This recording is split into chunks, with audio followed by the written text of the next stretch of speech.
ಒಂದು ಒಂದು ಪ್ರೆಸೆನ್ಸೇ ಒಂದು ನಮಗೆ ಒಂದು ಶಕ್ತಿ. ಪ್ರಪಂಚದಲ್ಲಿ ಎಲ್ಲೇ ಹೋದ್ರು ಕನ್ನಡಿಗರು ನಿಮ್ಮನ್ನ ತುಂಬಾ ತುಂಬಾ ತುಂಬಾ ಪ್ರೀತಿಯಿಂದ ಭಕ್ತಿಯಿಂದ ಪೂಜಿಸ್ತಾರೆ. ಅವರು ನಿಮ್ಮ ಮೇಲೆ ಇಟ್ಟಿರುವಂತಹ ಒಂದು ಪ್ರೀತಿ, ಒಂದು ವಿಶ್ವಾಸ, ಹಾಗೆ ಅಗಾಧವಾದಂತಹ ಒಂದು ಗೌರವ. ಇದ್ರ ಬಗ್ಗೆ ನಿಮ್ಗೇನ್ ಅನ್ಸುತ್ತೆ ಸರ್? ಕನ್ನಡಿಗರು, ಇಡೀ ಜಗತ್ತಿನ ಜನರು ನಿಮ್ಮ ಮೇಲೆ ಇಟ್ಟಿರುವಂತಹ ಪ್ರೀತಿ. ಅವರಿಗೆ ಇಟ್ಟಿರುವಂತ ಪ್ರೀತಿ ನನ್ನ ಮೇಲೆ ಅಲ್ಲ, ನನ್ನ ಪೀಠದ ಮೇಲೆ. ನಮ್ಮದು ಸುಮಾರು 800 ವರ್ಷದ ಇತಿಹಾಸವುಳ್ಳಂತ ಒಂದು ಪೀಠ. ಹಾಗಾಗಿ ಹೆಗ್ಡೆಯವರು ಯಾರೇ ಆಗಿ ಅವರು ಗೊತ್ತಿರೋದು.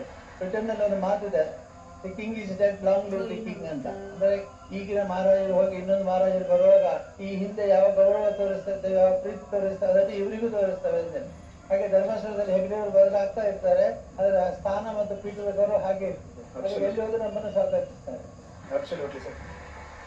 ಸರ್, ಇದು ಸಂಬಂಧಗಳನ್ನ ಸೆಲೆಬ್ರೇಟ್ ಮಾಡುವಂತಹ ಒಂದು ವೇದಿಕೆ. ಈ ಒಂದು ಸಂಬಂಧ ಅನ್ನೋದು ಪ್ರತಿಯೊಬ್ಬರ ಜೀವನದಲ್ಲಿ ಎಷ್ಟು ಮುಖ್ಯ ಆಗುತ್ತೆ ಸರ್, ನಿಮ್ಮ ಮಾತುಗಳಲ್ಲಿ ಹೇಳೋದಾದ್ರೆ? ಸಂಬಂಧಗಳು ಬಹಳ ಮುಖ್ಯವಾಗಿರ್ತವೆ. ಯಾಕೆಂತಂದ್ರೆ ಕೇವಲ ತಂದೆ ಮಕ್ಕಳು ಅದು ಮಾತ್ರ ಅಲ್ಲ, ಬಾಂಧವರು ಅಂತ ನಾವು ಹೇಳ್ತೇವೆ. ಆಮೇಲೆ ಪರಿಚಿತರು ಅಪರಿಚಿತರು ಅಂತ ಹೇಳ್ತೇವೆ. ಯಾರೇ ಆಗಲಿ ನಮ್ಮ ಜೊತೆಯಾಗ ಬಂದಾಗ, ನಮ್ಮ ಹತ್ರ ಬಂದಾಗ ಅವರನ್ನು ನಾವು ಪ್ರೀತಿಸ್ತೇವೆ, ಗೌರವಿಸ್ತೇವೆ. ಅವರಲ್ಲಿ ದೋಷ ಹುಡುಕುವ ಬದಲು ಅವರಲ್ಲಿರುವ ಸದ್ಗುಣಗಳನ್ನ ನಾವು ಹುಡುಕ್ತೇವೆ. ಹೀಗಾಗಿ ಯಾವಾಗ್ಲೂ ಈ ಅನುಬಂಧ ಪ್ರೀತಿ ಯಾವಾಗ್ಲೂ ಇರುತ್ತೆ.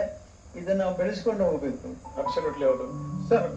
ಈ ಧರ್ಮಾಧಿಕಾರಿ ಅನ್ನೋ ಒಂದು ಸ್ಥಾನ ಏನಿದೆ, ಅವ್ರ ಪಟ್ಟ ಏನಿದೆ, ಇದು ಯಾವತ್ತಾದ್ರೂ ನಿಮ್ಗೆ ತುಂಬಾ ಸ್ಟ್ರೆಸ್ಫುಲ್ ಅಂತ ಅನ್ಸಿದೆ ಸರ್? ನನಗೆ ಯಾವತ್ತೂ ಇದು ಕಾಣಲಿಲ್ಲ. ಯಾಕಂದ್ರೆ ನಾನು ಮಂಜುನಾಥ ಸ್ವಾಮಿಯ ಸೇವೆಯನ್ನೇ ಮಾಡೋದ್ರಿಂದ ಪ್ರತಿಭಾಗಲಾಕ್ಷ ಇಲ್ಲದೆ ನಾನು ಮಾಡೋದು. ನನಗೆ ಯಾವತ್ತೂ ಕೂಡ ಅದು ಒತ್ತಡ ಅಂತ ಅನ್ನಿಸಲಿಲ್ಲ. ಯಾವಾಗಲೂ ನಾನು ಬಂದ ಭಕ್ತಾದಿಗಳ ಸಮಸ್ಯೆಗಳನ್ನ ಕೇಳ್ತೇನೆ. ಎಷ್ಟು ಸಮಸ್ಯೆಗಳನ್ನ ಕೇಳ್ತೇನೆ ಅಂತಂದ್ರೆ ಕೆಲವು ದಿವಸ ತಲೆ ಕೆಟ್ಟೋಗುತ್ತೆ. ಅಷ್ಟು ರೀತಿ ಸಮಸ್ಯೆಗಳನ್ನ ಹಿಡ್ಕೊಂಡು ಜನ ಬರ್ತಾರೆ. ಬಂದು ಸ್ವಾಮಿ ಸ್ಥಳಕ್ಕೆ ಬಂದು ಹೇಳ್ತಾರೆ, ನಮ್ಮಲ್ಲಿ ನಿವೇದನೆ ಮಾಡಿಕೊಡ್ತಾರೆ, ಪರಿಹಾರವನ್ನು ನಿರೀಕ್ಷಿಸ್ತಾರೆ.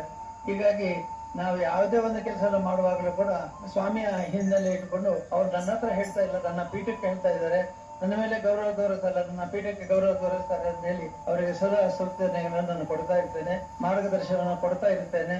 ನೀವು ಬರ್ತಾ ಇದ್ದಾಗೆ ನಾವು ನೋಡಿದ್ವಿ, ಎಲ್ಲರೂ ಬಂದು ಭಕ್ತಿಪೂರ್ವಕವಾಗಿ ನಿಮ್ಮ ಕಾಲಿಗೆ ನಮಸ್ಕಾರ ಮಾಡಿ ನಿಮ್ಮ ಆಶೀರ್ವಾದನ ಪಡಿಬೇಕು ಅಂತ ಆಸೆ ಪಟ್ಟಿರ್ತಾರೆ. ಇಲ್ಲಿರೋ ಹಲವಾರು ಆರ್ಟಿಸ್ಟ್ ಗಳಿಗೂ ಕೂಡ ಅದು ಆಸೆ ಇರುತ್ತೆ. ಆದ್ರೆ ಅಷ್ಟು ಜನ ಸ್ಟೇಜ್ ಮೇಲೆ ಬರೋದಕ್ಕಾಗಲ್ಲ. ಆದ್ರೆ ಅವರ ಒಂದು ಪ್ರತಿನಿಧಿಯಾಗಿ ಬಹಳ ಸ್ಪೆಷಲ್ ವ್ಯಕ್ತಿಗಳು ಬಂದಿದ್ದಾರೆ.